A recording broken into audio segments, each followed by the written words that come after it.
Paz y bien. Un saludo para todos en los corazones de Jesús, José y María. Mi nombre es William Toro. Sean todos bienvenidos a su canal Enfoca tu Fe. Bienvenidos.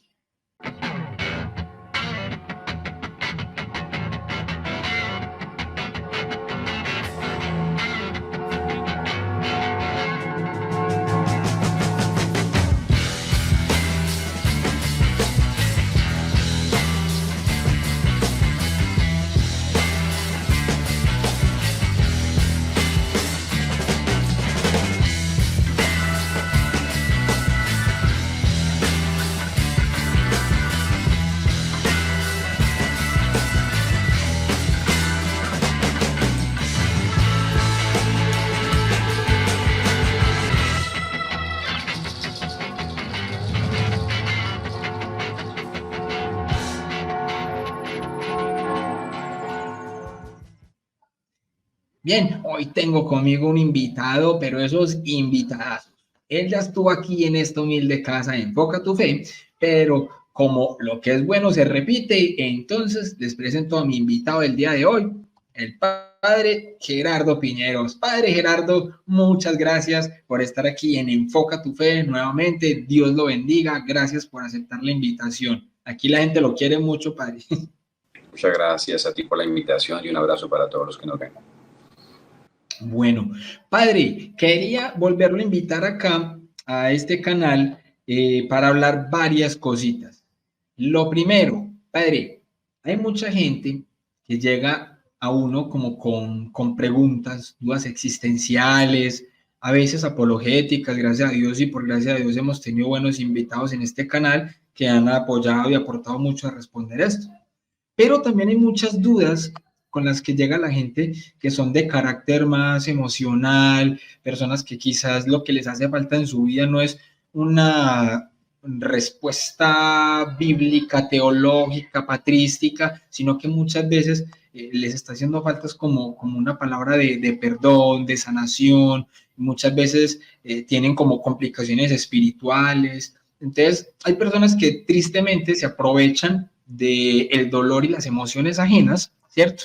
Y terminan embaucando a la gente. Entonces hay muchas personas que terminan teniendo problemas espirituales por culpa de otros, porque antes visitaron al chamán de allí, visitaron a la bruja que le leyó las cartas, el chocolate, el tabaco, el no sé qué, el no sé dónde. Entonces la idea es hablar un poco como de estos temas para prevenir un poco al católico.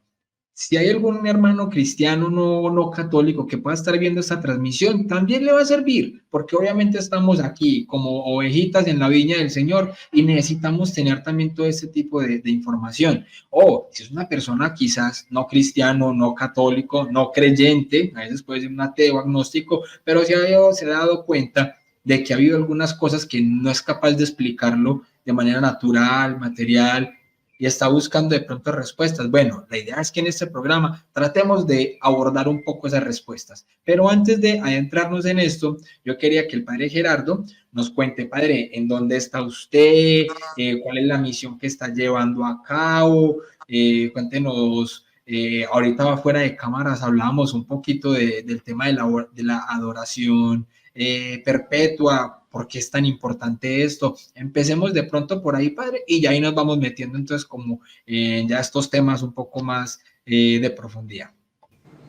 Ok, bueno, yo estoy en una parroquia en el municipio de Bello, contiguo allá a Medellín, que se llama Jesús Misericordioso. Llevo 2 años, ponerle 4 meses, y sí estamos hablando de que acabamos de inaugurar hace casi 3 meses una capilla, la segunda que hay en la ciudad, de adoración perpetua, ¿no? Donde por grupos hay unas personas que están cada hora velando con Jesús Eucaristía, y nosotros no alcanzamos a imaginarnos la gracia que es la adoración perpetua y los milagros. Te cuento, no te lo había dicho esto, pero esto lo subimos hace un par de días.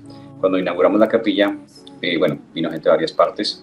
Venía una niña, se llama Lina, ella tenía un cáncer de útero. Digo tenía porque se sanó, y vino ella con todo el portafolio médico de los exámenes y todo eso. Bueno, ella cuenta que cuando estuvo en la Eucaristía, primero hicimos una pequeña procesión, como a unas no sé si 7 o 8 cuadras, hasta llegar a la parroquia.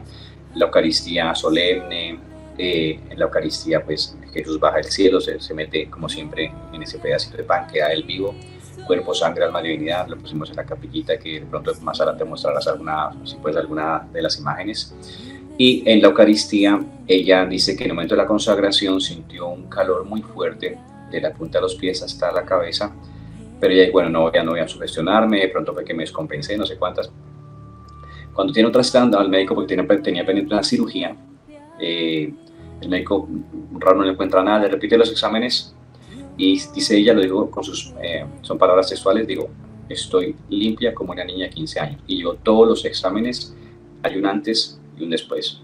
En la mitad de eso, la Eucaristía con la que inauguramos la capillita, y yo después pensaba cuando ya llegué con todo el testimonio y yo todos sus papeles, yo decía, qué lindo es Jesús, él quiso inaugurar esa capilla, pero a lo grande, o sea, con una sanación de un cáncer de útero, del cual está todo el testimonio médico, ¿no? Entonces, pero eso solamente es una de las muestras de todas las cosas lindas que en la adoración Jesús está haciendo, ¿no? Tengo también un par de testimonios de personas, mujeres que vivían en unión libre, le suplicaban a sus maridos que por favor, que nos casemos. No, no, no.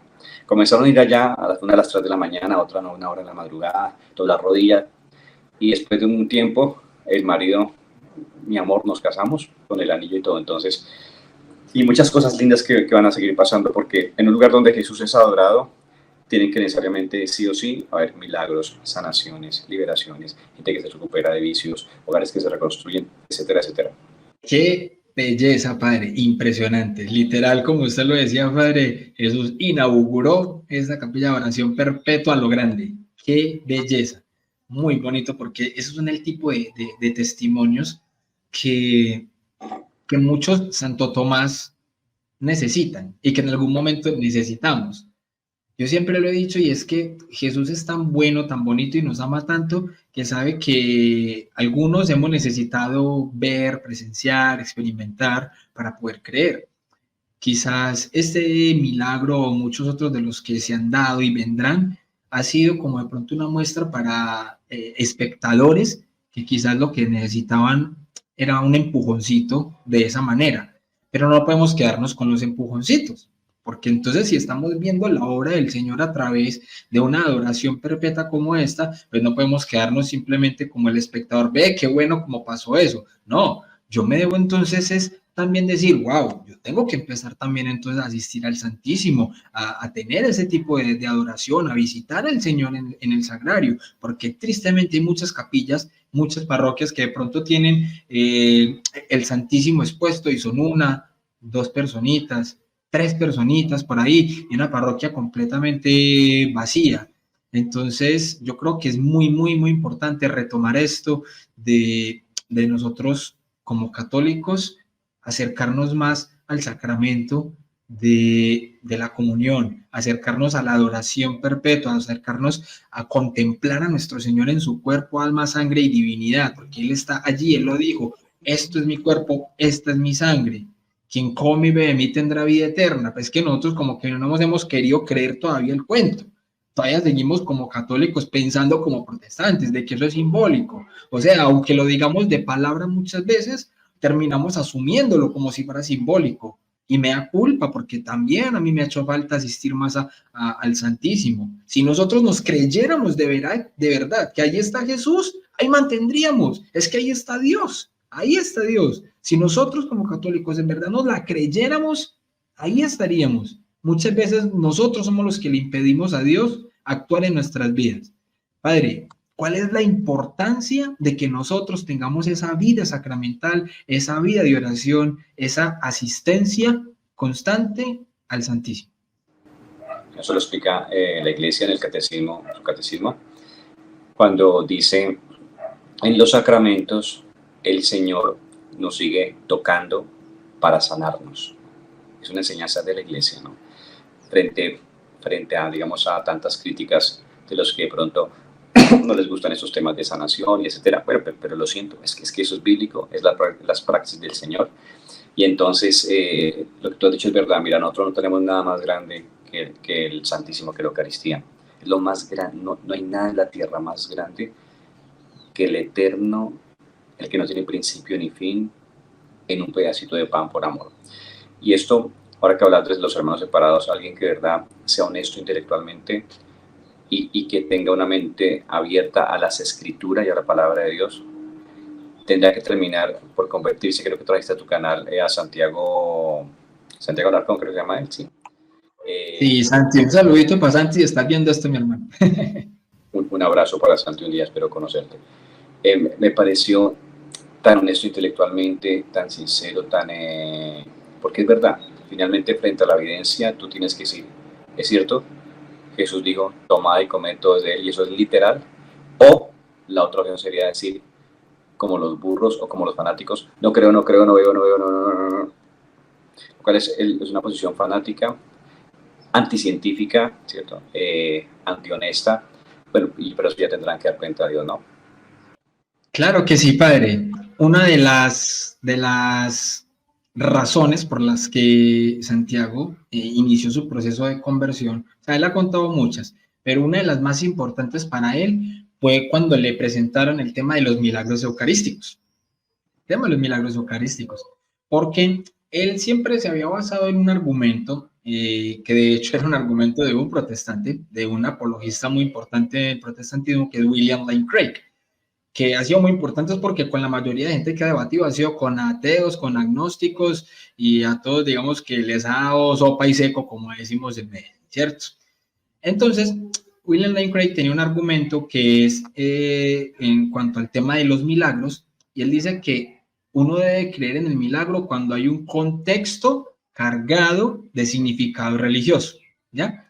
No es un contexto mágico, ni de brujería, ni nada, sino que cuando hay un contexto cargado de significado religioso, es más propenso a que podamos creer en el milagro. Y entonces, cuando Santiago juntó ese argumento del contexto cargado con significado religioso, más el tema de los milagros eucarísticos que están completamente cargados de un contexto y significado religioso, bíblico, tradición, magisterio y científico. Por ahí se empezó a meter y a cuanto pastor y protestante le preguntó sobre que le explicaran el tema de los milagros eucarísticos, ninguno fue capaz de darle razón. Y quien le daba más o menos una razón le decía que era del diablo, porque es que no tienen forma de demostrar entonces que son falsos. O sea, si ni siquiera los ateos han podido demostrar que son falsos, entonces el protestante tendría que negar los milagros. Y para no negar los milagros, simplemente entonces lo que hace es decir que eso no es obra de Dios, sino que es obra de Satanás. Pues hombre, bíblicamente eso es lo mismo que le decían a Jesús cuando perdonaba pecados o que levantaba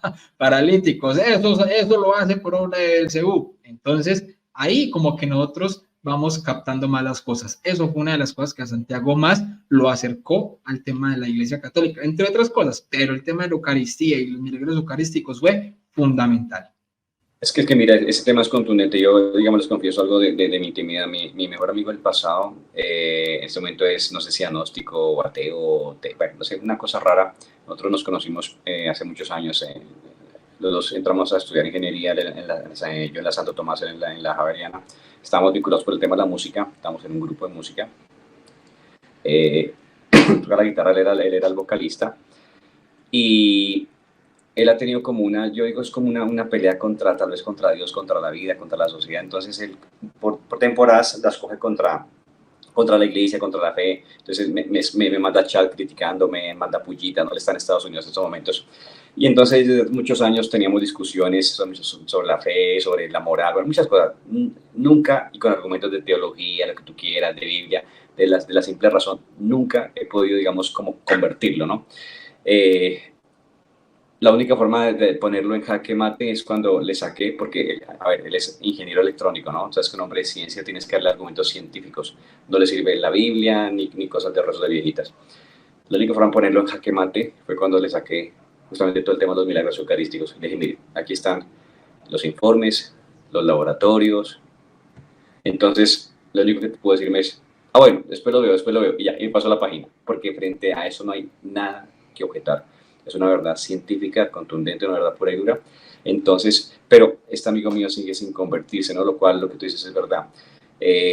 Yo con eso me he dado cuenta de que una persona, tú le puedes mostrar milagros, podría haber resucitado a un muerto, pero si no tiene una gracia de Dios, va a seguir en la oscuridad. De este amigo mío yo me doy cuenta que no, yo nunca lo voy a convertir con argumentos ni con discusiones. A lo más que llegaremos a ese momento acalorado o terminaré humillándolo como esa vez, pero no pasará nada más. Ese amigo tendré que salvarlo con las rodillas. Y les pido oración por él, ¿listo? Como yo sé que él nunca de esos canales, se llama Davis, para que recen por él, por favor. Claro que sí, Padre, lo tendremos en oración. Yo sé que las personas que están viendo en este momento esta transmisión o que la van a ver más adelante, también nos van a apoyar con eso. Así como han orado por este canal, por otros canales, por hermanitos que están en dificultades y todo, también vamos a orar por la conversión de los hermanos que quizás han estado alejados por muchos motivos. Yo fui uno que también estuve muy alejado y mientras usted decía eso, Padre, yo me veía en los zapatos de su amigo. Me veía en los zapatos de su amigo y yo lo mencionaba hace poco en la charla que tuve con Wilson Tamayo aquí en el canal. Yo le confesaba a él que por primera vez iba a decirlo en público porque nunca lo había contado ningún testimonio del CAMP, Comunidad Ateísta de Medellín. A mí me están tratando de organizar un debate con él, con Wilson Tamayo. Porque, claro, como yo era el que le enseñaba a los ateos cuáles eran los argumentos para discutir y todo esto, entonces era una época en la que quizás Wilson Tamayo estaba muy conocido porque también debatía en esas épocas. Ese debate nunca se dio, pero yo le decía a Wilson, estoy seguro que si se hubiese dado ese debate, Wilson trapea el piso conmigo, o sea, mira sopa y seco, vuelvo y digo, con argumentos, con todo, porque es que hoy en día que uno está aquí en la verdad de la iglesia y todo esto, sabe cuáles son los argumentos y yo sé que yo no hubiese tenido forma de refutarlo ni rebatirlo, pero el tema principal ahí es que yo no me hubiera convertido. Por más que él me hubiera refutado, yo lo único que hubiera quedado es ofendido. Hubiese quedado es ofendido simplemente porque no gané. Así de ese tamaño es la soberbia. Entonces yo siempre he dicho que el mejor argumento es el amor. Es el amor. Entonces ahí ya la persona tiene que dar el paso de apertura, de abrirse un poco a la gracia, porque si no, por más evidente, por más de que se le presente el Señor ahí, le llegue a un lado, hola, sí, soy Jesús, uy, una alucinación, por más que haya sido real. Entonces, en ese orden de ideas es un acompañamiento entre amor, gracia y razones, porque claro, obviamente las razones no se pueden dejar de lado con una persona de ciencia o lógica racional, pero esas razones van cuando la persona quiere escuchar razones. Cuando lo que está buscando es excusas, es muy difícil. Así es. Y mira que eso es justamente lo que hace tan difícil el diálogo con el protestantismo, sobre todo aquí en América Latina, porque más que ser evangélicos o cristianos, como le llamamos, ¿cierto? Son anticatólicos. Entonces, en un cierto punto ya no te están escuchando. Están programados para, con 7 citas bíblicas, atacarte y atacarte, atacarte, y ya. Y se vuelven en un círculo ciego. Sí, totalmente, padre. Bueno, después de esta bonita introducción, bueno, padre, entonces, ahora sí, yo sé, y gracias a Dios, por gracia del Señor, también personalmente he tenido la dicha de visitarlo personalmente en algunas ocasiones.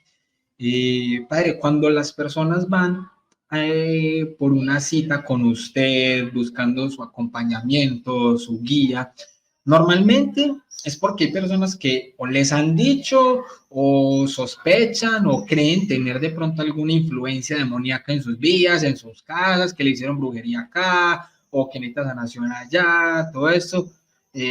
Sabemos, obviamente, por la experiencia de la iglesia y de tantos exorcistas, que de 100 personas que van y hacen fila cuando son este tipo de cosas, son más bien pocos los que en realidad tienen una influencia real y contundente pues del demonio.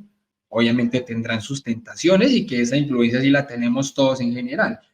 Padre, para iniciar, ¿cómo se da usted cuenta o cómo hace usted, padre, cuál es como el criterio que utiliza usted, padre, para darse cuenta que en realidad hay una influencia demoníaca, bien sea en la persona o bien sea pues como en su casa, en su entorno, que realmente hay una influencia ahí demoníaca y que no es algo que la persona simplemente lo cree porque se lo dijo el pastor de la esquina o porque se lo dijo el vidente de la otra cuadra o porque simplemente lo cree porque yo lo siento que es así, yo siento, y entonces en mi corazón yo creo que es así, pero muchas veces puede ser cuestiones emocionales, psicológicas. ¿Cómo hacer para discernir ese tipo de cosas, padre? Bueno, comenzaste tirándome la yugular, ya trataré de contestarte, pero primero quisiera, ahorita que estamos, antes de la introducción que estabas haciendo, antes de comenzar a hablar del tema de los milagros eucarísticos y todo esto, nombraste algo sobre la superstición, sobre la magia, y me recordaste algo que acaba de pasar. Celebramos ahorita Navidad y el 31, ¿no? No sé en otros países, pero acá el 31 es un día que para muchas personas católicos también está lleno de supersticiones, de prácticas, de agüeros, donde hay un montón de cosas, ¿no? Yo he conocido desde gente que se mete lentejas en los bolsillos para la buena suerte, pasando por el que mete un huevo debajo de la cama, por el que se come las 12 uvas pidiendo en cada uva un deseo, las espigas, los cucos amarillos, y quien hace el papelón de salir con una maleta corriendo como una loca por la cuadra. Bueno, yo le di mucho palo a eso en diciembre, sobre todos los días previos al 31. Espero que alguien le haya llegado a eso y que haya renunciado de corazón. La razón más grave por la cual no se debe hacer eso es que se está ofendiendo a Dios. Aparte que pueden ser, uno dice, no, pues son bobadas, no, padre, pero es que son prácticas familiares, es una tradición, no es por nada malo, no importa. Ese tipo de situaciones, como, igual como quien lee, por ejemplo, el horóscopo, son coqueterías con el diablo. Y es una falta de respeto a Dios y es un desprecio a Dios.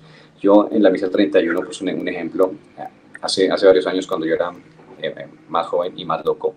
Una vez manejando una moto como un loco. Bueno, me acuerdo que yo me resbalé y salí rodando por el pavimento y yo rodaba y rodaba y rodaba. Y en un momento cuando yo paré, quedé así del pavimento, la cabeza así del pavimento. Bueno, yo hoy en día cuando recuerdo eso, yo digo, Señor, gracias, tú me salvaste. Más gente de la ridiculez de decir, gracias, cucos amarillos, ¿qué haría sin ustedes?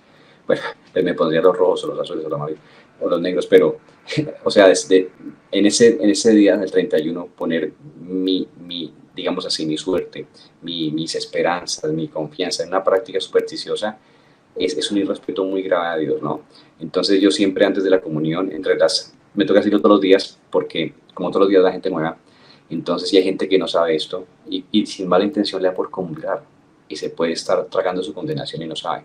También todos los días me toca decir las condiciones para que una persona no pueda comulgar. Se los digo con respeto, con amor. También les digo que, aunque no pueda comulgar, ore con fe que el Señor te ama, te está escuchando. Pero soy claro, hablo, por ejemplo, de lo que es el tema sexual. Hablo por ejemplo, lo que es el tema también de si alguien odia en su corazón, alguien no lo puede perdonar. Hablo del tema y de las supersticiones, ¿no? Y ahí siempre me toca decir eso. Porque muchas personas juegan con Dios como las maletas que tienen doble fondo, ¿no? Hace poco pasaron un especial en esto de los aeropuertos de la gente que lleva maleta con doble fondo para guardar ahí, digamos, veneno, droga. Y yo decía a la gente que a veces somos así con Dios, somos como maletas de doble fondo, donde le pedimos una cosa a Dios, bendiciones, pero tenemos un doble fondo de la superstición, de la magia, el que va donde la bruja, el que va a hacerse viaje, el que va donde el espiritista, el que va donde... Entonces, eso es un tumor canceroso que toca extirparlo de nuestro pueblo. Yo no sé, yo a veces siento como que a nuestros pastores nos falta como más criterio, más celo por las ovejas y cosas como que no denunciamos. Pero eso es algo muy grave porque eso mata la fe en las personas, eso mata la fe, eso echa fuera el Espíritu Santo, pero después la gente sigue tan empeliculada pensando que no, pues antes la gente se justifica, no dice, ay padre, pero es que Dios dijo, ayúdate que yo te ayudaré, como diciendo, bueno, pues la ayuda que le estoy dando a Dios es que voy a echarme las cartas, así estamos. Entonces ya comenzando por esa, pasemos a la de la yugular, y entonces comienzo por aclarar de que yo no soy el exorcista de la diócesis, algunos casos los he remitido a él, en otros casos me los devuelve a mí, pero será por cosas como de la misión desde hace muchos años. También Dios me puso como ese deseo en el corazón y yo simplemente oro por personas que tienen algún tipo o de enfermedad o situación rara, ¿no? Entonces, de tal manera que sí, me ha tocado casi que especializarme en eso. Repito, sin ser el exorcista, cuando hay un caso de esos, yo lo remito a él. ¿Cómo saber cuando un caso de una persona es realmente un tema así como de posesión o algo serio? Porque lo que tú has dicho es verdad, mucha gente realmente no lo necesita. De hecho, casi siempre la persona que llega y dice, no, padre, es que necesito que usted me haga un exorcismo. Con seguridad es que no lo necesita, ¿cierto? Entonces, hay una serie de puntos que tienen que confluir para tú más o menos tener un discernimiento y decir, sí, es posible que haya una cosa demoníaca. Por ejemplo, tiene que afectarse tu salud, pero normalmente también va acompañado de que se daña la parte económica, también de que se daña por la parte del sueño, el descanso, tus relaciones familiares, tus relaciones personales, como que todo en tu vida es como que se envuelve por una nube gris, ¿no? Tu estado anímico. Entonces, claro, uno comienza primero a buscar las causas. Para ser serio, uno no puede echar la culpa de todo al diablo. También en eso hay gente que, hay que decirlo, pobre diablito, habríamos que tenemos que pedirle perdón porque hay cosas que lo acusamos a él que no es responsable, ¿no? Y tampoco es bueno porque nosotros no podemos hacer del diablo como el centro de nuestra fe, ¿no? Al final el diablo sigue siendo un pobre diablo. Eh, y Dios tiene todo el poder, mira, todo el infierno delante de Dios no es ni una pulga, entonces al diablo tampoco tenemos que tenerle miedo. Pero cuando yo te quiero hacer un discernimiento para saber si una persona está afectada por estas causas demoníacas, entonces veo que se afecta, repito, la salud, lo económico, tus relaciones familiares, tu estado anímico, todo como que confluye casi que como para llevarte al suicidio, ¿no? Más otro tipo de eventualidades que son, digamos, llamémoslas paranormales. Por ejemplo, gente que llega, me dice, mire, padre, a mí en las noches o en el día también incluso, me aruñan, me muestran las fotos, las marcas, a veces en la casa hay ruidos inexplicables, grifos que se abren, olores horribles, gusanos que salen de la nada, en un lugar nosotros limpiamos bien la casa, salen gusanos, salen moscas. A veces va acompañado también por ejemplo, en la puerta nos dejaron una bolsa, tenía como tierra cementerio, encontramos un muñeco, cosas así, acompañan estos fenómenos, entonces uno dice, sí, posiblemente aquí hay algo serio. Pero, eso es muy importante, antes de comenzar con oración de liberación o con exorcismos del exorcista, siempre hay que comenzar por un proceso de conversión, que es lo más importante, ¿no? Si no, tú no haces nada. Piensa que mucha gente con estas situaciones va donde un brujo también, para que el brujo simplemente los desembale, le pague una plata y ya. Dios no es un brujo. Las sanaciones que Dios hace no son así. El padre Darío Betancourt nos enseñaba que Dios siempre sana de adentro hacia afuera. Primero Dios sana tu corazón, te convierte a Él, para después sí sanar la enfermedad, el tema económico, la supuesta brujería, lo que sea. Yo pienso que si nosotros no hacemos esto en la iglesia y evangelizamos a las personas, les damos la gracia de poder acercarse radicalmente al evangelio, cambiar de vida, dejar la moza, dejar de traquetear, volverse misa el domingo sí o sí, de comunión, de rosario, no hicimos nada. Sí, sí, muy cierto lo que dice padre, porque de hecho en una conversación que tuve también hace algún tiempo con un excelente sacerdote, por ahí Claudio, no sé si lo conocen, por ahí Claudio estaba como director de la Asociación Internacional de Exorcistas, pero a nivel latinoamericano. Y él decía que muchas veces cuando una persona de pronto puede tener sí un mal espiritual en cuanto a los temas del demonio y todo esto, la gente como que se desespera, pero a la gente no le gustan los procesos. Como no le gustan los procesos, entonces quiere solucionar su problemita rápido, entonces va con el chamán, va con el brujo, y entonces cuando digamos que el demonio se queda calladito, no es que salga, no es que se haya ido, no es que fue realmente un exorcismo efectivo, sino que quedó calladito el demonio. Entonces, ¿qué dice la persona? Ah, este brujo sí sirvió. La iglesia no sirve porque con la iglesia me demoro un montón, que me tengo que confesar, que tengo que rezar, que tengo que ir a misa, que tengo que comulgar. Como a la gente no le gusta el proceso de conversión, como a la gente no le gusta entregarse a Dios como debe de ser, entonces busca la vía fácil, pero la vía fácil ante lo que hace es empeorar la situación. Porque claro, ¿qué va a hacer la persona? Uy, como ese brujo sí sirvió, entonces le va a decir a las otras personas que ese brujo sí sirve. ¿Y qué van a hacer las otras personas? Al ver que aquí en este cuerpo el demonio quedó calladito un tiempo, entonces, claro, van a ir a visitar también ellos al brujo, que porque ese sí les sirvió. Pero como el sacerdote que quizás sí le puede ayudar porque tiene la autoridad dada por Dios, esa exusía, entonces, ¿qué pasa? Que cogen y el sacerdote le dicen, ese no sirve porque es que se me está diciendo que antes de hacerme un exorcismo, antes de hacerme la oración, yo tengo que hacer esto y esto, y a mí esas cosas no me gustan. Entonces yo creo que por ahí va la cosa, padre, que las personas que van a hacer la visita, a buscar entonces como esa ayuda y todo eso, también es como de una vez hacerse conscientes de que esa ayuda que están buscando es como el que va al médico y el médico le dice, tomes esta medicina y la persona lo que quiere es que lo operen ya. No, no, venga, vamos paso a paso, hay que hacer exámenes, hay que mirar si esto sí lo tiene, si no lo tiene, por la no, no, no, no, opéreme de una vez. No, no es así. Entonces, qué bueno por ese lado, padre.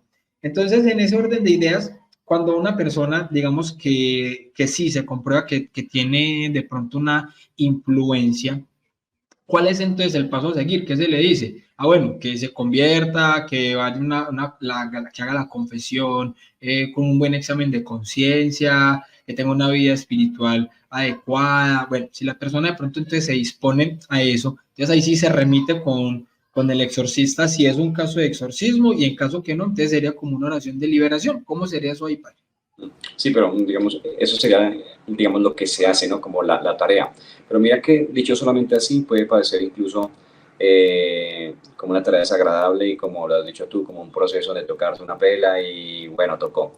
Pero realmente el espíritu de esto que estamos diciendo, que estás diciendo tú, que es que hay que confesarse, hay que cambiar de vida, tiene que dejar el pecado, es lo más hermoso que nos puede pasar, porque es un proceso en el cual tú estás por fin encontrando la vida. Dios es la vida, Jesús es la vida, en el cual por fin tú vas a enamorarte del que es, vas a poner a Dios lo primero en tu corazón. O sea, toda tu vida se va a arreglar, todo va a florecer. Estoy acordando de una niña que atendí hace varios años, se llama Yamile. Ella acudió a mí por un tema así, ella digamos que le dolía mucho la cabeza, lloraba mucho, estaba muy deprimida. Una rodilla se le comenzó a inflamar y le hacían TAC, exámenes y no le salía nada. Ya estaban a punto de mandarla al hospital mental. Cuando no se fue a la parroquia, oramos por ella y en un discernimiento nos dimos cuenta que sí, ciertamente ella tenía, y porque además en la oración reaccionaba, ¿no? Entonces, listo, siguiente paso, lo que hemos dicho ahora, las tareas. La primera era que ella no era casada, tenía una niña con un muchacho que, bueno, estaba con ella, pero no estaba, iba, pero venía. Bueno, primero, vas a cortar ya esa relación, listo, por lo menos el tema sexual. Y vas a preparar una buena confesión, le puse tal vez alguna novenita, no me acuerdo, ir a misa, bueno. Ella después de casi un año y medio, ya sana, liberada de todo y también de la rodilla, todo y su vida reconstruida, ella dijo esto: esa mujer que me hizo este trabajo, porque quien le hizo ese trabajo fue justamente una mujer que le quería quitar el que era su marido, sin saberlo me hizo el mayor favor de mi vida, porque ella me lanzó enamorada a los brazos de Jesús. Yo antes iba a misa porque el cura me puso la tarea. Hoy voy todos los días porque lo necesito y lo amo. Entonces, al final fue lo más. Por eso hay un dicho que dice que el oro no sea para quien trabaja, ¿no? Porque en esos procesos, finalmente saliste ganando fue tú. Y entonces, sí, bueno, cuando tú te das cuenta que una persona tiene este tipo de situaciones, se le hace un proceso, a veces hay que hacer un proceso también de sanación interior, porque una persona mientras no tiene sanadas ciertas heridas, y por ejemplo, tú le haces en un grupo, le hacen una oración, esa persona siempre se va a revolcar, siempre va a gritar, siempre.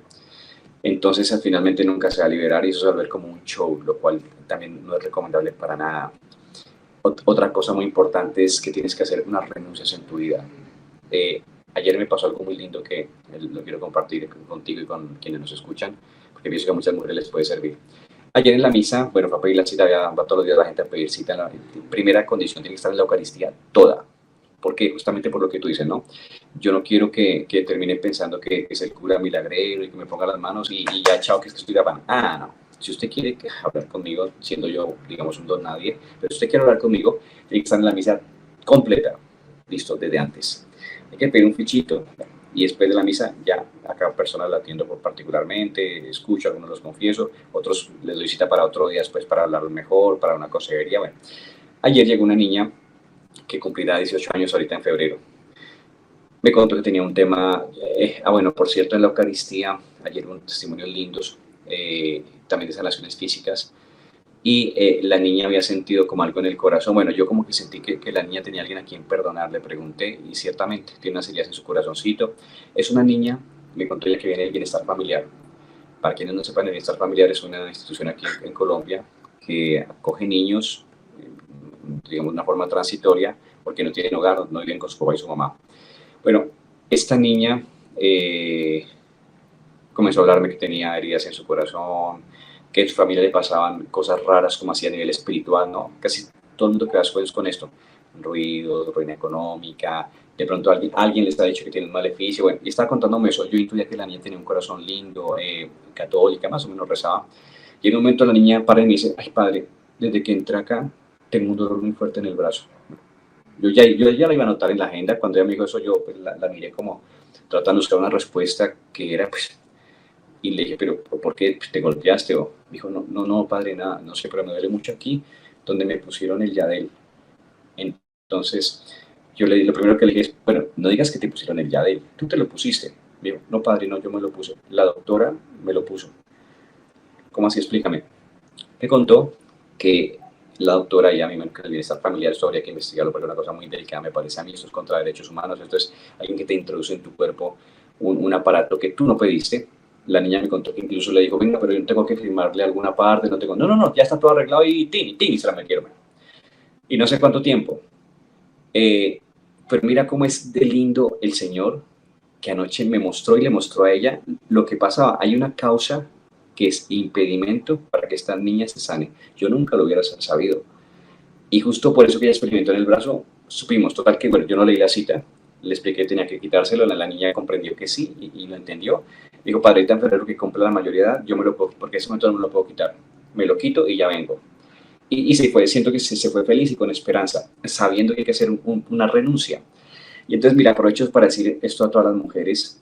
Yo os he sacado un audio hace poco y expliqué no solamente las consecuencias a nivel fisiológico de tener un aparato ajeno a tu cuerpo, lo cual trae consecuencias sí o sí.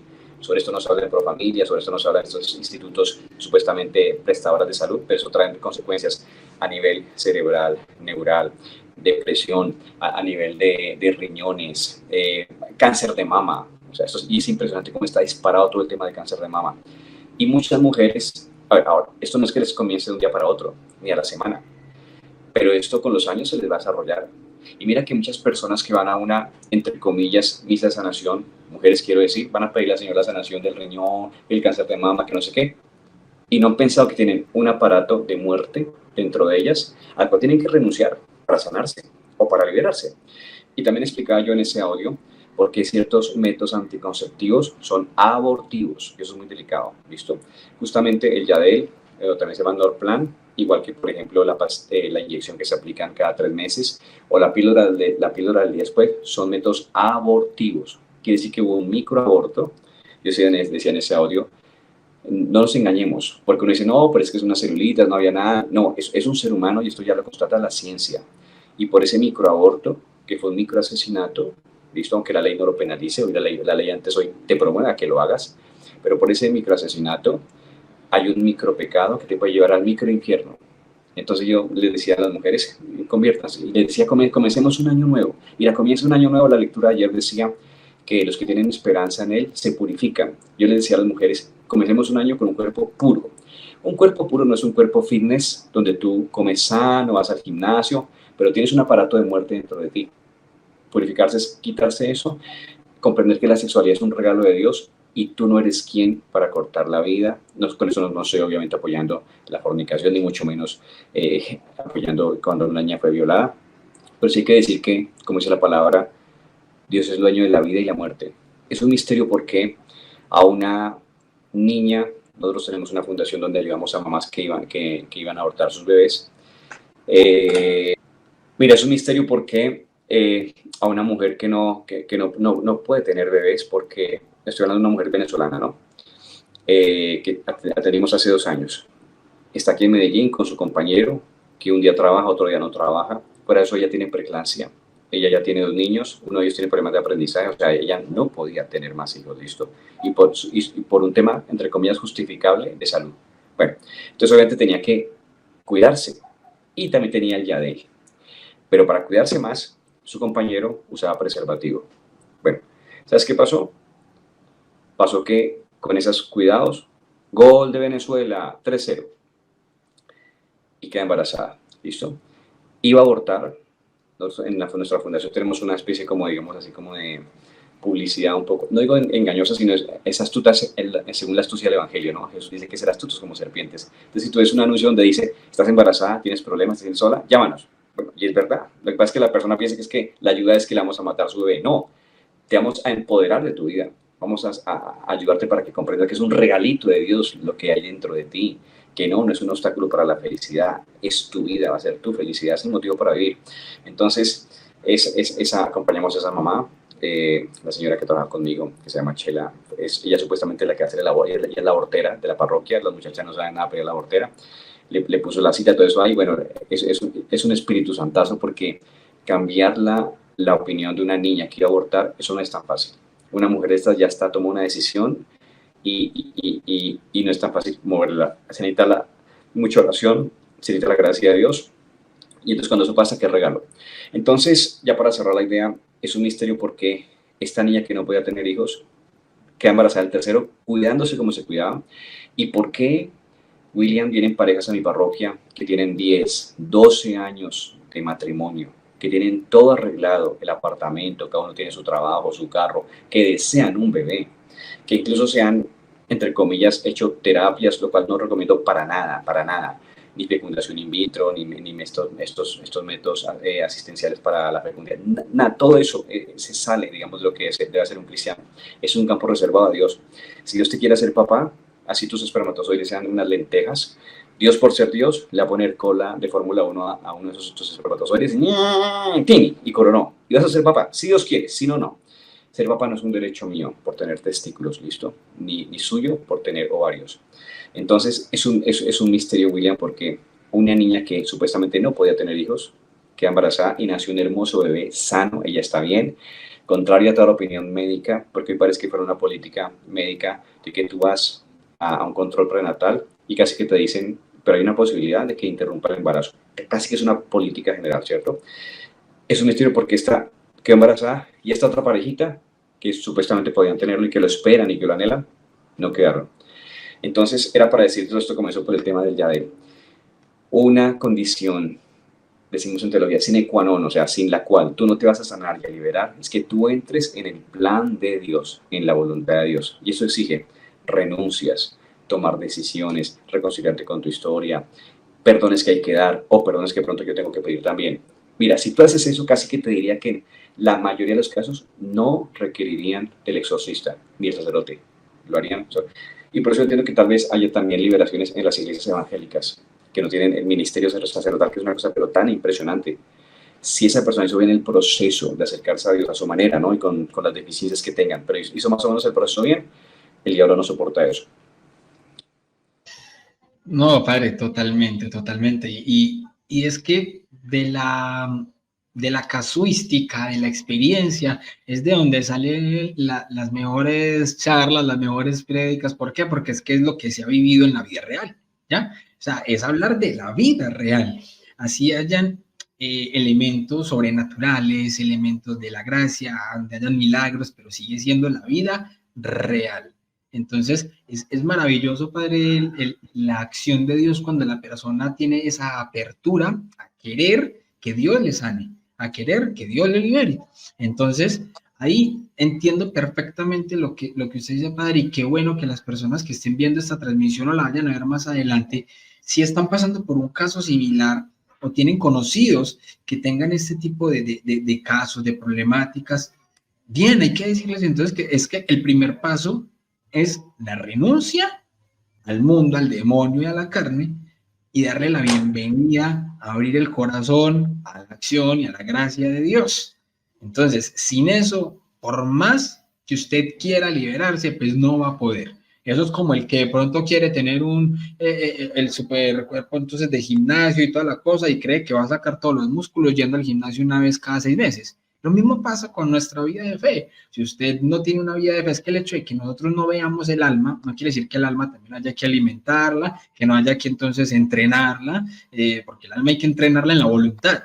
Y esa es la que más nos cuesta muchas veces, la voluntad. Entonces, por eso muchas veces dice, esas bobadas, que los ayunos, que mortificaciones, que cumplir la penitencia después de una confesión. Entonces, la gente de pronto no entiende más allá de las cosas. Creen que simplemente son prácticas, a veces, entre comillas, absurdas o todo este tipo de cosas que la gente muchas veces piensa, pero no se dan cuenta el más allá. Y a veces también, los que estamos acá, juzgamos muchas veces el proceder o satanizamos muchas veces cosas y creemos ver al diablo en todo.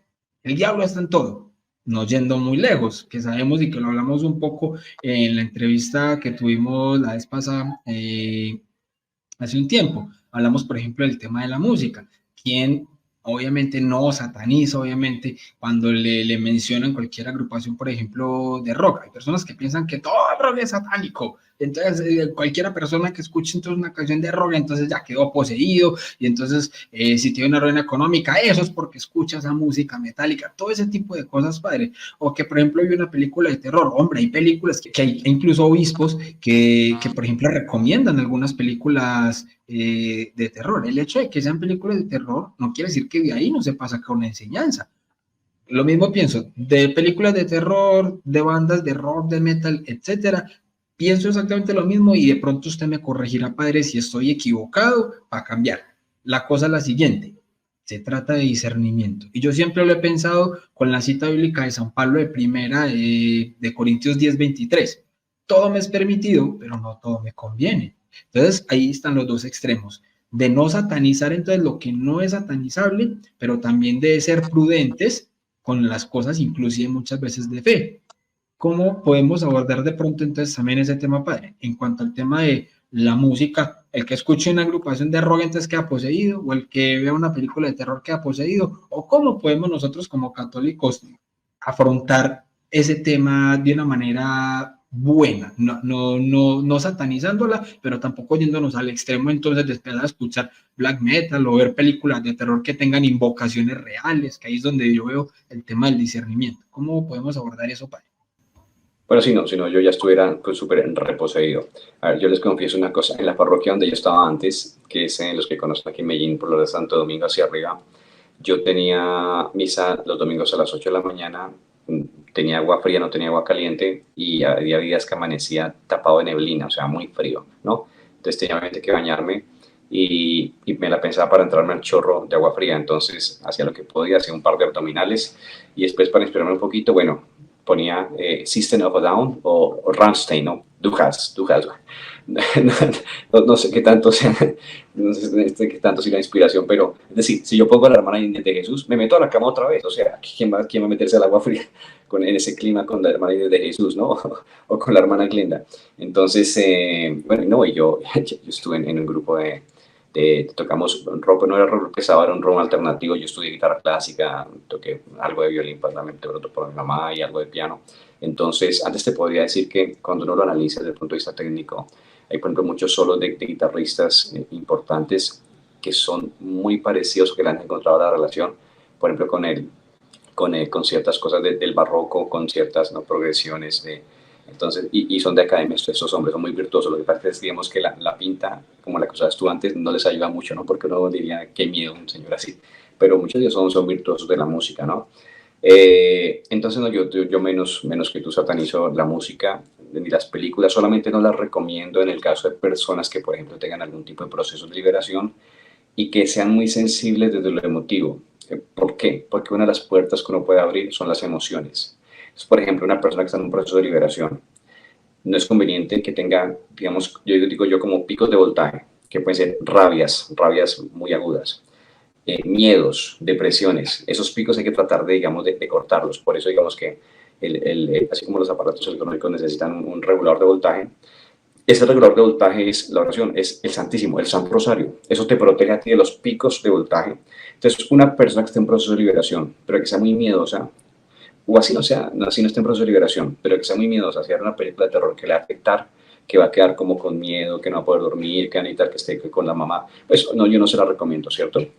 Pero el resto, bueno, yo personalmente, digamos, veo aquellas que sé que están basadas en casos de la vida real, por ejemplo, el exorcismo de Emily Rose, ¿cierto? Sí, claro, uno tiene que hacer un filtro porque también son lenguaje cinematográfico. No me gusta o no veo las que son ya como muy, decimos aquí en Medellín, como tienen mucha caspa, o sea, ya mucha, y que huele, que apareció un dragón y de pronto es gay, pues, pero no le veo problema para nada a estas cosas, claro que no.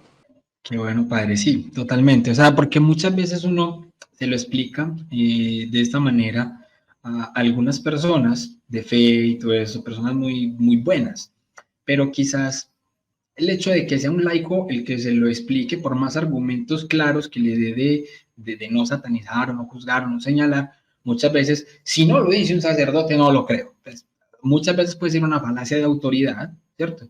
Pero también muchas veces es bueno que obviamente se vea como que que hay una claridad al respecto en esto, porque si no, pues también el magisterio de la iglesia se hubiera pronunciado ya hace rato y hubiera dicho, no, vengan, no hagan esto porque están atentando contra la fe, contra eso.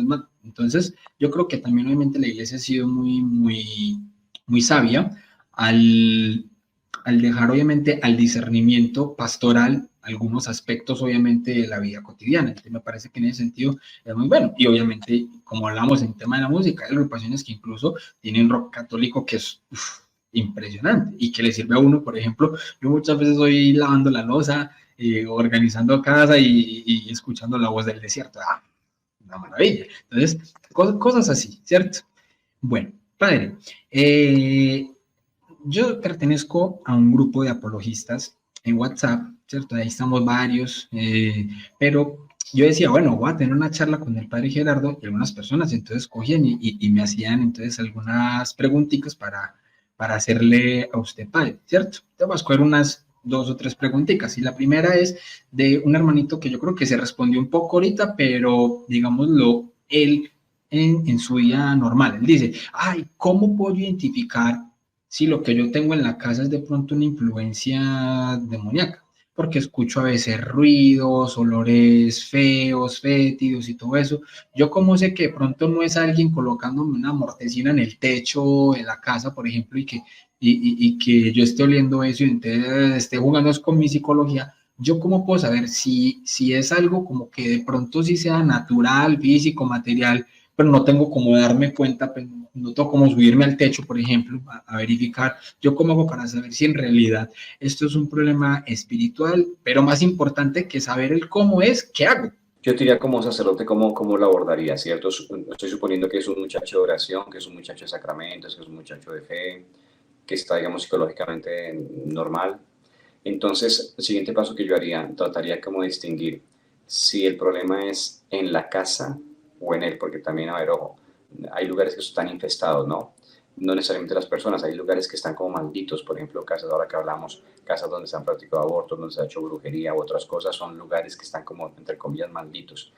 Habría que descartar que no fuera la casa o habría que ver si de pronto es él también, o sea, un trabajo sobre él. ¿Qué haría? Por ejemplo, mira, digamos que algunos teólogos, por ejemplo, dicen que una persona que está bajo un influjo demoníaco siente aversión hacia las cosas religiosas, o sea, rechazo a la misa, a que le hagan oración, a que un sacerdote le ponga las manos hacia el agua bendita, ¿cierto? Trataría como descartar esas cosas con él. Antes le diría que incremente la oración, ¿no? Le recomendaría que llevara un sacerdote a que bendijera la casa. Eh, que vigilara, porque tú me dices, bueno, de pronto es que alguien, él no sabe si alguien le puso un mortecino, tiene que estar más pendiente o por ejemplo, que encontró gusanos ahí, pues que no sea un sifón, que no hay detrás de la nevera una comida pudriéndose, o sea, trataría como de descartar las causas normales, lógicas, racionales por las cuales algo puede estar sucediendo. Pero descartadas esas situaciones, y si siguen presentándose, yo te diría, sí, seguramente hay algo, entonces hagamos una oración a la casa y a él. Haría eso. Bueno, maravilloso, padre. Entonces le mando un saludito entonces a Willy, que fue el que hacía esta preguntita, al igual que pues un hermano también que se llama John. Los dos coinciden más o menos como en la misma pregunta, ¿cierto? Bueno, ahora pregunta también entonces mi amigo Yuri, que de hecho es un psicólogo católico, muy bueno y recomendado, ¿cierto? Yuri pregunta lo siguiente, padre. Dice, quisiera saber si las personas que se hospedan en los hoteles dejan sus demonios en el lugar, o sea, parejas que viven en pecado, como los LGBT, todo esto de la A a la Z, entre otros. Entonces dice que una colega que estaba como imbuida en el tema pues del exorcismo le dijo que no es muy prudente echar agua bendita cuando se hayan ido o algo así. ¿Qué piensa ahí, padre? Pues, bueno, todo lo contrario. Con más razón hay que echar agua bendita porque una de las funciones que hace el agua es purificar los lugares, ¿no? Santa Teresa de Jesús, hablamos hace un rato de ella, doctora de la iglesia, ella decía, estoy segura que de nada huye tan rápido el demonio como del agua bendita. Ojo, y lo dice una doctora de la iglesia, no es cualquier viejita, digamos, rezandera que doctora de la iglesia.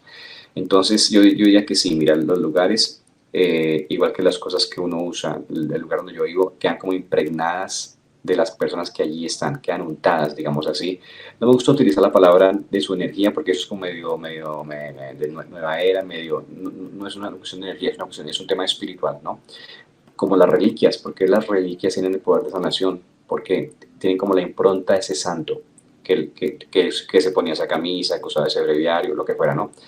Entonces, el tema de los hoteles es un tema delicado, pero no a todo el mundo lo afecta igual. Hay personas que, es un misterio también, son más sensibles a cierto tipo de cosas, ¿no? Hay personas que por ejemplo, son sensibles porque lo heredaron de su mamá, de su abuela, o por un misterio que no sabemos, una razón que no sabemos, son sensibles a un mundo espiritual. Hay gente que, por ejemplo, llegaría a un hotel, digamos, súper contaminado y dormiría como un bebé, pero otra persona, y esas pueden ser personas de oración, sería la peor noche de su vida y tendría dolor de cabeza, diarrea. Entonces también depende mucho de la sensibilidad de la persona, ¿no? Pero claro que hay que utilizar los sacramentales y en ese caso la agua bendita, por supuesto. Claro, y de pronto hay como para aclararle un poco a la gente que puede estar viendo esto, pues de pronto alguno estará diciendo, ah, pero es que uno como católico cristiano no tiene por qué estar frecuentando esos sitios o algo así. Stop, stop. Lo que pasa es que muchas veces, digamos que uno tiene un viaje, ¿cierto? De negocios, de estudio, de trabajo, lo que sea, y tiene que hospedarse entonces en un hotel, ¿cierto? Entonces, uno no sabe qué persona estuvo en la misma habitación en la que de pronto uno esté hospedado. En ese orden de ideas, uno que va a saber entonces qué cosas, qué contaminación puede haber dejado entonces esa persona allí y todo eso. Entonces, más que todo, pronto, como en ese sentido. Entonces, si uno carga como sus sacramentales, ¿cierto? Pues, agua bendita, el aceite y todo eso, creo que en un momento de oración y todo eso en el hotel, puede entonces obviamente contrarrestar un poco este tipo de cosas. Es más o menos por ese lado, padre, ¿verdad? Sí, y sobre todo por lo que pasa en un hotel, ¿no? Y ahora que hablas de que es posible que estuvieron parte de la comunidad LGTBIQ, XY, más, unos 3Z. Mira, yo hace muchos años cuando comencé con esto me di cuenta de que ese tipo de relaciones homosexuales y trans y estas cosas no solamente son comportamientos sexuales, se trata de un espíritu, ¿no? Yo hace muchos años cuando comencé en esto, tuve el caso, lo cuento así brevemente, una niña que bueno, yo no sabía que era niña, yo pensé que era un niño, ¿no? Entonces, porque hablaba con voz ronca, obviamente tenía más barba que yo no tengo barba, pues difícilmente me sale. Él sí tenía la barbita, pelitos aquí en el pecho, bueno. De momento me dice, padre, es que le quiero decir una cosa. Yo no soy Alejandro, yo soy Alejandra. Bueno, yo hice como si no me hubiera dicho nada, pero por dentro sentí como si se me hubiera bajado la presión al piso. Yo, ¿qué? Bueno, entonces seguí escuchándolo. Y en esa época que yo todavía era, digamos, un poquito más imprudente que ahora, que era más ingenuo, yo dije, bueno, hagamos una oración. En ese momento no lo haría, porque yo haría lo que ya estamos hablando hace un poco, haría un proceso. Pero de artista se me dio por decir, bueno, hagamos una oración. Eso terminó casi que en un round de UFC, ¿no? No sé si has visto UFC. También entre las cosas raras que me gusta hacer a veces de UFC. Me rompió un lavamanos, tiene una fuerza descomunal y digamos que después te podría decir que las oraciones, digamos, muy fuertes que he tenido han sido justamente con personas que tienen estas tendencias. También atendí aquí hace un par de años en Medellín un muchacho, un estilista muy famoso, que tengo testigos de gente que vio cosas rarísimas que pasaron ahí. El demonio no lo dejaba confesarse. Cuando iba a confesar, él comenzaba ahogado, el demonio no lo dejaba confesarse. Y después, desde que se confesó y cuando él empezó la oración, comenzó como a reaccionar. Yo lo sujeté por detrás y pienso que yo más o menos pues, trato de entrenar todos los días, no soy pues tan lentego, pienso que tengo fuerza cuando lo cogí, pero fue una cosa rarísima porque fue como que él se me descomprimió y me saltó por encima, como las películas de ninjas que uno ve como cosas así como que vuelan por el aire. Bueno, cuando me saltó así por encima me hizo como un bote canela. Todos quedamos así, las personas que me ayudan, todos quedamos como, ¿qué es esto? Y cuando yo me volteo, él está con los ojos rojos, así. Yo dije, me mató. Y comencé inmediatamente a hacer San Miguel, se nos tromparon y comenzó. Hasta que cuando se cayó, todos nos le fuimos encima, hermanada. Y así otro par de casos que podría contarte para decirte que esos temas de impureza sexual son muy, muy, muy atávicos. Enrollan la voluntad de una persona y en esos casos se requiere sí o sí lo que en el Evangelio dijo Jesús, ayuno y oración. Totalmente, padre. Así es. Bueno, una pregunta que hace nuestro hermano Jesús, también del grupo, dice, ¿los demonios pueden infectar algún parámetro litúrgico sin bendecir o si pueden infectar algún sacramental no bendecido? Sí, mi experiencia te diría que sí. ¿Qué más? Yo te diría que no cualquier objeto porque sea religioso quiere decir que quien lo confeccionó tenía buena intención. Hay cosas que ya pueden incluso venir arregladas. Yo he tenido varios casos, y también, digamos, aquí los exorcistas, de personas que por un Cristo, por una imagen de la Virgencita, por algo así, metieron la contaminación a su casa. Por eso hay un principio que yo siempre aplico y le digo a la gente: cuando se le llega un regalo, puede ser religioso, puede ser una imagen de la Virgencita, de una persona que usted no sepa, de que esté dudoso sobre la procedencia o que te odia, mejor regálelo o no tenga escrúpulo, rómpalo y bótelo. Porque sí, a través de sacramentales que no estén benditos, obviamente se puede hacer mal a una persona, claro que sí. Totalmente, padre. Bueno, y dice esta, creo que ya sería la última, y dice, una vez oí hablar a un sacerdote que, bueno, de ahí hablamos un poquito de las películas de terror, ¿cierto? Que influyen en la libido de las personas que las ven, ¿cierto? Que las vuelve sexualmente más apetientes. Que si es verdad eso, y es verdad por influencia demoníaca o tiene alguna explicación psicológica. O sea, es un poco basado pues como en lo que veíamos ahorita de las películas de terror, pero como más específico a ese punto. Yo creo que también en algún momento lo había escuchado, que sobre todo obviamente las mujeres como que el tema del terror como que tenía alguna cuestión psicológica en esa parte sexual. No sé hasta dónde será cierto, si es psicológico, si no es psicológico, si es espiritual o cómo se maneja eso, padre. No sé qué sepa usted al respecto. Bueno, a ver, sí, todo lo que mueve las emociones y la libido y te arrastra como a esas bajas, a esas pulsiones instintivas, ¿no? Tendencias, digamos, de la carne que llama San Pablo, ya de por sí hay un tema espiritual. O sea, no hace falta que te hagan a ti una brujería, que tengas un tema demoníaco para saber que si tú entras en impureza, que si entro en impureza, en una página que no debo entrar, ya ahí estoy siendo funcional a un propósito demoníaco. Porque el demonio quiere ensuciar todo lo que es santo, todo lo que es puro, quiere dañar tu hogar, quiere dañar los matrimonios, quiere volver una porqueriza el hecho conyugal, ¿no? Entonces, obviamente hay cosas que no son recomendables, y por eso yo te decía hace un rato que yo sí, insisto tanto con los papás de estén muy vigilantes con los niños, con los jóvenes, porque hay unos daños que después es muy difícil, digamos, de poder sanar en la mente de los niños, ¿no? Y así no sean cosas estrictamente de porno, de páginas satánicas. Está ya demostrado, hay un libro muy bueno que recomiendo, se llama Apaga el celular, enciende tu mente. Pablo Muñoz Turrieta, muy científico, muy investigador, muy bien dateado todo. Y él explica cómo, por ejemplo, solamente la luz azul de la pantalla ya bloquea en tu cerebro una hormona que es la melatonina, que es la que necesitamos para dormir. Entonces esa luz le dice a mi cerebro que está de día, y después esas personas tienen mucho problema para poder conciliar el sueño, ¿no? Y otras cosas, ¿no? Digamos, la dependencia que te crea a ti a nivel de eso, digamos, porque un niño que está viendo videitos ahí de TikTok y pasando y pasando y pasando y pasando, está constantemente generando dopamina, que es la que alimenta el sistema de recompensa. Después, ¿qué problema cuando le vas a quitar a ese niño el aparatico?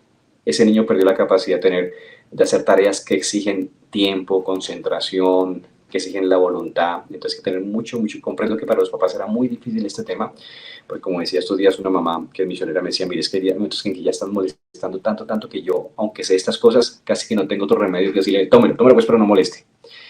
Les digo a los papás, tengan mucho cuidado, reduzcan el tiempo, estén muy vigilantes. Yo le decía a esta mamá, pero un momentico, y entonces ¿cómo hicieron nuestros papás, nuestros abuelos conmigo cuando no existía eso? ¿Cómo tenían que entretener a los niños? Pues haga lo que quiera, juegue con lo que le dé la gana, pero porque tengo que sí o sí darle un celular. Cada uno tenga discernimiento sobre eso, ¿no? Totalmente, padre, totalmente de acuerdo. Y eso es, de hecho, yo lo hablaba la vez pasada con el padre Byron, de un sacerdote millennial, y hablábamos del tema por ejemplo, los videojuegos. Y decíamos lo mismo que estamos hablando ahorita del tema del rock y de las películas. Hablamos, por ejemplo, de que los videojuegos no es que sean malos. De hecho, hay una virtud en la iglesia que se llama la eutrapelia, que es la virtud a jugar bien, a jugar sano, incluso incluyendo los videojuegos. Pero el tema es cuando ya se excede el tiempo de estar frente a una pantalla pegado de un videojuego y obviamente también el tipo de videojuego. Entonces, es como un correcto discernimiento que nosotros como padres de familia también debemos tener en qué tanto, en qué medida, el qué, el cómo, el cuándo, todo ese tipo de cositas las tenemos que obviamente analizar. ¿Por qué? Porque también si nos vamos al extremo de prohibirle todo a nuestros hijos de una manera impositiva, pero si no vamos para misa ya y venga que es a rezar, no sé qué, termina causando el efecto contrario. Cuando la fe se impone, a quien se la imponen termina por rechazarla, porque no la va a sentir a gusto. Por ejemplo, mi esposita y yo, a nuestro hijo, él ya por pura iniciativa, por ejemplo, nosotros vamos, el domingo pasado que estábamos en la Eucaristía, el niño era concentrado en la homilía del sacerdote, y cuando terminó la Eucaristía, lo que se le quedó por iniciativa me decía, papá, me gustó esto, me gustó lo otro, pero no entendí por qué esto, por qué lo otro y por qué lo demás allá. Y yo, qué bueno, hijo. Y entonces empecé a explicarle, ¿ya? Otra razón más por la que uno como padre de familia tiene que estar formándose, porque cuando el niño entonces empieza a tener como esos gusticos y esos dulcecitos de los que usted también hablaba, padre, esos dulcecitos de la fe, si uno no tiene esas respuestas, pues entonces el niño también le va a perder el interés, porque si en un momento, un chispazo, el niño está teniendo dudas de fe, ahí hay que aprovecharlas, porque cuando se le resuelven las dudas, eso lo que va a hacer es incrementarle su fe y le va a dar una fe más firme, más bien cimentada, ¿ya? Y va a entender las cosas. Nosotros no podemos estar dando respuestas de sí porque sí o de no porque no, sino que debemos como padres de familia también estar formándonos y conociendo bien nuestra fe, porque cuando nuestros hijos nos pregunten, debemos, ahí sí como dijo nuestro primer Papa San Pedro, dar respuesta de nuestra esperanza, sobre todo en nuestra primera iglesia, que es obviamente nuestro hogar, nuestra familia, como núcleo obviamente de la sociedad. ¿O qué dice padre? No, totalmente de acuerdo contigo. Simplemente que la cuestión de los niños sí que estar vigilante porque, como sabes tú, los niños todavía no tienen desarrollada la voluntad. Entonces, para un niño decir, ay, ya no más, ya me voy a pasar de la hora, no es el común de los niños. Un niño quiere seguir y seguir y seguir. Entonces, el papá tiene que estar ahí, ¿no? Porque un niño sin este control, que sí tiene que ser amoroso, tiene que ser con discernimiento, pero tiene que ser control y tiene que ser con autoridad también. Si el niño no tiene este control, él va a seguir indefinidamente. Y entonces mira lo que pasa en China, dice este autor que te conté ahorita, que en China desde el año 2016 el problema más grande de salud pública son justamente las adicciones a los videojuegos y a todo el tema de las plataformas. En China, cuenta él, hay 24 millones de personas que sufren esta adicción y hay 300 clínicas en China especializadas solamente para atender ese tipo de casos. Bendito sea el Señor. Pero bueno, padre, no le quiero robar más tiempo porque sé que obviamente usted también tiene sus ocupaciones, obviamente los casos, las citas, todo, padre. Quiero agradecerle profundamente que haya aceptado esta invitación.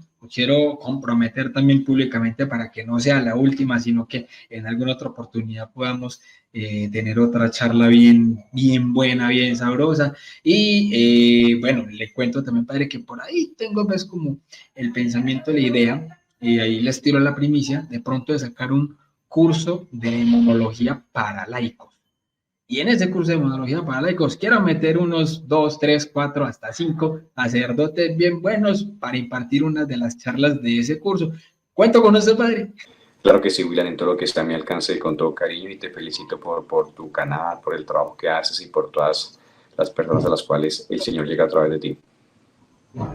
Muchísimas gracias a usted, padre, de verdad que sí. También le agradezco a las personas que se han conectado el día de hoy a ver esta transmisión especial, este diálogo tan bueno que hemos tenido con el padre Gerardo. De antemano les pido oración por el padre Gerardo, por su vocación, por su ministerio, por su perseverancia, por los frutos que se están dando en esta parroquia, por los frutos y todas las bendiciones que se van a dar gracias a esta capilla de adoración perpetua que definitivamente es un pedacito de cielo en la tierra. Entonces, de antemano les pido mucha oración también entonces, por este gran ministerio, esta gran obra que está haciendo el padre Gerardo. Les pido también su oración por mi familia, por este canal, por el canal secundario. De verdad que eso nos ayuda mucho. Y también su apoyo con el like, porque como decía Fray Nelson, el algoritmo eres tú. A YouTube no le gusta mucho el tipo de temas de los que nosotros hablamos aquí, entonces no es que lo compartan, tengan esto que es muy bueno, no. Entonces somos nosotros los que entre nosotros como iglesia militante debemos apoyarnos. ¿Y cómo es el apoyo que podemos recibir en este tipo de evangelización digital? Con su like, compartiéndoselo a su familiar, a su mamá, a su papá, a sus hermanitos, sus compañeros de estudio, de trabajo, a este grupo de WhatsApp que me metieron donde están las tías, donde está esta gente, donde están nosotros. Compartan ese tipo de contenido. De pronto a alguno le ha de servir, puede ser de bendición para ellos en su vida. Padre, le quiero pedir entonces para finalizar unas palabritas finales, su oracioncita por nosotros y su bendición. Claro que sí. Pues que al comenzar este año el Señor nos conceda la gracia de comenzar con esperanza, nos dé la gracia de la oración y les doy la bendición que en su palabra Él le dijo